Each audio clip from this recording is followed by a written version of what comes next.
দোয়া ঠিক আক্ষরিক অর্থেই হাতিয়ার। তীর যেমন ফেরে না, শেষ রাতে দোয়াও ফেরে না।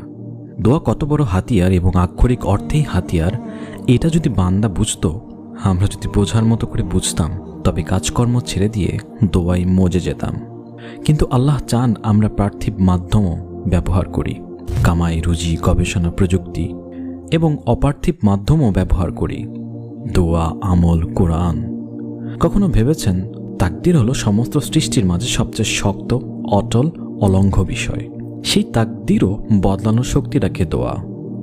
নবী সাল্লাল্লাহু আলাইহি ওয়াসাল্লাম বলেছেন, তাকদীর নিয়ে বেশি প্রশ্ন নিষেধ। এ ব্যাপারে কোরআন হাদিসে যা এসেছে ততটুকুতেই আমরা ঈমান রাখি, ততটুকুই যথেষ্ট আমাদের ইন্টেলেক্টের জন্য। দোয়ার পাওয়ারটা জাস্ট কল্পনা করেন। আমরা এই হাতিয়ারটা চিনিও নাই, ব্যবহারও শিখি নাই। আমাদের মধ্যে ৯৫%